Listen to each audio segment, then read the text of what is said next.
This is the Hogue made SIG Emperor Scorpion Spearpoint Manual Blade. This comes to me from the Pass Around group, Apex Pass Around group, and it's been an interesting knife. I've had it a couple of weeks here, and it's done the rounds, it's been used, and it is still quite sharp. I think the general unspoken rule is nobody strops or sharpens these, or at least no one sharpens these as they make the rounds, so you can kind of gauge the factory edge. And I can tell this thing has been used a little bit, but it's still very sharp. A testament to Hogue knives, man. They make some great knives. And SIG, you know, they make some great stuff too. So it's a nice partnership. Speaking of partnership, this is designed by the great Allen Elishewitz. And it's got a bunch of his sort of design flares to them. It's not a very neutral knife, I gotta say. So right off the bat, I'll say this. I love the way this thing looks. It is a beautiful knife. The one thing I take a little bit of exception to are the ergonomics, because they really do kind of force your hand. They just force your hand. It is excellent in this position with your thumb up here. Sometimes called the Filipino grip. And it's great in this sort of saber grip. It sort of partitions your fingers. Okay, so let's break this down. So when you're in this grip where you're a hammer grip, let's just call it a hammer grip, whether your thumb is there or not, your finger obviously is in that choil, and then the rest of your fingers are kind of forced into this large swale here. And I have medium-sized hands, so if you have big meat hooks, big mitts, your fingers might get separated right here between, you might end up with two fingers here and your pinky on the end. To me, I could see that being a bit uncomfortable. When I'm in the saber grip, that's where my hands end up being. Or that's where my fingers end up being, split like that. And to that end, it's a little bit, I like a grip that's a bit more neutral, that allows you to move your fingers around a little bit more. Even this finger choil here is a little bit small, I'd say, even for my slender fingers. But some people really like the super curvy ergonomics that lock you in. I mean, you are definitely locked in. So say you needed this in some sort of a fighting situation or some sort of hard work situation. I mean, I don't know if it would be comfortable over time doing hard work, say carving wood. I don't know why you'd be carving wood with this, but in an emergency, or doing any sort of hard work. I'm not sure if these ergonomics would start to wear on you after a while. But as a fighting knife, a lot of people like this style where you're really locked in. Obviously, you want good traction and you want to feel secure and locked in your grip if you're, heaven forbid, fighting with a knife or using it to, in some sort of a struggle. But at the same time, you also want to be able to grab a knife and not have to worry about the peaks and valleys and, oh my gosh, are my fingers in the right place? Maybe your mileage varies and maybe when you grab it, it's more intuitive to you. Now, where this thing really shines for me personally is in this reverse grip, because the relatively small finger groove there is great for the pinky. My other three fingers do fit in that swale well. And then right here on the pommel, you've got this awesome platform for your thumb. I mean, that's perfect. So this in reverse grip is quite nice, I gotta say. Do you use your knife in reverse grip a lot? Maybe. I don't. I like knowing that I could and that it feels good and that it's ergonomically sound in that sense, but I don't. The one issue I have here in this grip is this little peak here. It kind of digs into the palm a little bit. Then again, if you're like this and you're, whatever, going at it, who knows, maybe you're not even caring about that. This also handle seems a bit small for a gloved hand. If you have bigger hands than me, and chances are you do, in gloves, it might be an issue. Or maybe if you have bigger hands than I do, maybe then this slope here and this partition between ring finger and pinky finger makes a lot more sense. I think I'm maybe kind of in between size-wise. Okay, let's get on to the rest of the knife, because there are a lot of beautiful things about this knife and a lot of considerations. Now, overall, I think it's beautiful. I love the way it looks. And to me, you know, I mention all the time, I'm a shallow guy. Looks really do matter to me when it comes to knives. And so I do like the look of this. But stem to stern, there are a lot of considerations. Very pointy drop point blade with a reinforced tip. That tip is not delicate, and yet it is a highly penetrative. You have this nice swedge on the harpoon here that adds to a diamond-like cross-section, much like a dagger, which will really, really aid in penetration. I mean, this thing, I have no doubt. I have not used it, like I said, but I have no doubt in looking from it that this is one hell of a penetrating knife. Moving back along the blade, you have this area here, which is great for thumb placement. Your thumb isn't sliding any further, but it gives it a great spot and a great way to index. I mean, this whole knife is about indexing, all these curves and swales and choils and such. I mean, you know where your hand is, and that is also a positive to this sort of highly committed ergonomic setup. The blade is saber ground and very, very sharp.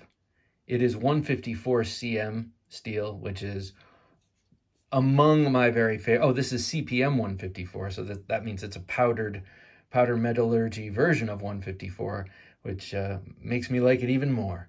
But I really love 154 cm, 154 steel in general. You see it a lot on Benchmades, you see it a lot on Emerson's and Protex, and it's just a great all-arounder. It is a flipper, as you can see, and that rather generous flipper does aid in as a guard, finger guard, to keep you from sliding up onto the blade, though that feature is also built into the handle quite nicely. It is a flipper and a button lock, as you can see, and with the as like many of the other Hogue button locks I've experienced, it's got this you know, it comes out beautifully.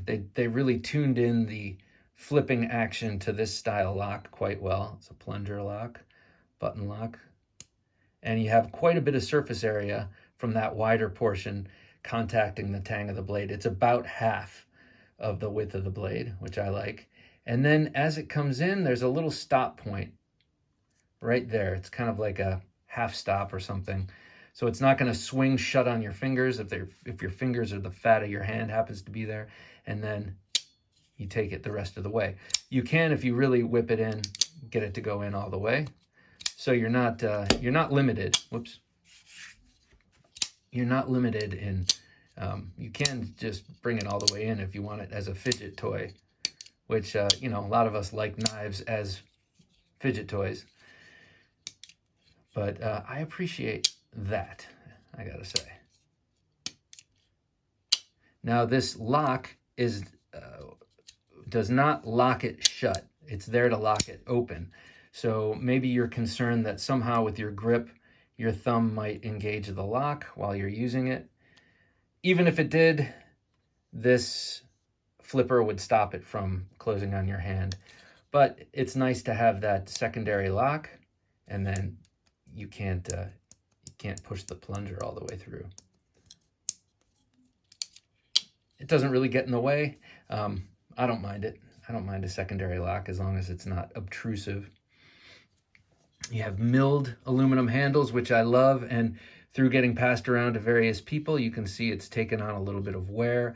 I love wear on anodized aluminum. I love how it looks.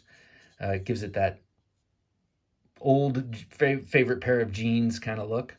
You've got that signature Hogue pivot. Just that shape is nice. And also the button here is a very nicely done button with the terracing and everything. It's got a great grip. And for a button lock, or for any kind of knife, it's got great flipping action. Really great as I jack it up. But it has really nice flipping action. And as I talk now, I'm not sure if it's on bearings or I think it's on washers. But I could be mistaken there. And then you look in there and you can see that the steel liners within the aluminum handle are only around the pivot area and around the locking area. So the steel liner inside, which does add weight. In this case, the weight is negligible because it's in a small area in there. You've got the little sig patch, which is kind of nice. And then here's something I really like. You have G10 inlays, textured G10 inlays, just for a little bit of added texture for where your fingers wrap around. But they remove the texture under the clip. So it's not going to tear up your 511 tactical pants. That's a nice little touch, you know? Just shows they care.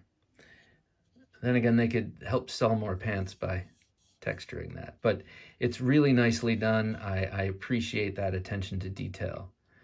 The clip is swappable from one side to the other. And you can see here there's a little insert there so that you don't just have an empty notch. You've got that nice four-shaped hole, four-sided hole. I'm not sure what that shape is called, but you got it. And the vented back so that if you get any debris in there, viscera or dirt or anything, you can clean it out through there. So a very, very nice knife, beautifully built, beautifully designed by Allen Elishewitz. I love his stuff, and he's just a cool guy in general. He's been on my podcast a couple of times, and he's a man who knows the tactical life with his background, not only in the military, but in martial arts. So far be it from me to criticize a tactical design from him. It's just that this setup here doesn't work for my hand in particular, unless I'm in that hammer grip.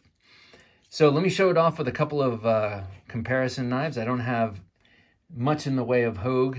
I do have one of his tomahawks designed by Allen Elishewitz, and then I have the Ritter designed RSK1. Not just Ritter design, but this is under his shingle and made by Hogue. Beautiful, excellent knife. Hogue really knows what the hell they're doing. I mean, they go from making gun parts and grips to making really, really nice knives. There you see that that pattern again that you saw on the pivot here. So there it is with another Hogue-made knife. Let's see. Here it is with a PM2. For size comparison. PM2, as usual, has a longer handle and a shorter blade. Actually, the blade's just about the same in terms of size. Better blade to handle ratio on this. One of my criticisms of this knife, which is an excellent knife for sure. Just kind of joyless sometimes, I think. The PM2 is joyless. Now, I know a lot of people love it and collect it, and I can totally see why. It's because they're joyless individuals. No, I'm just kidding. Here it is with the ZT Emerson designed 0620. I always forget the number, so I have to look. With an aftermarket canvas micarta scale. Tactical kind of thing. That's why I'm showing it off. Black blade. Very nice knife. Love that knife. And here it is with a Emerson in earnest.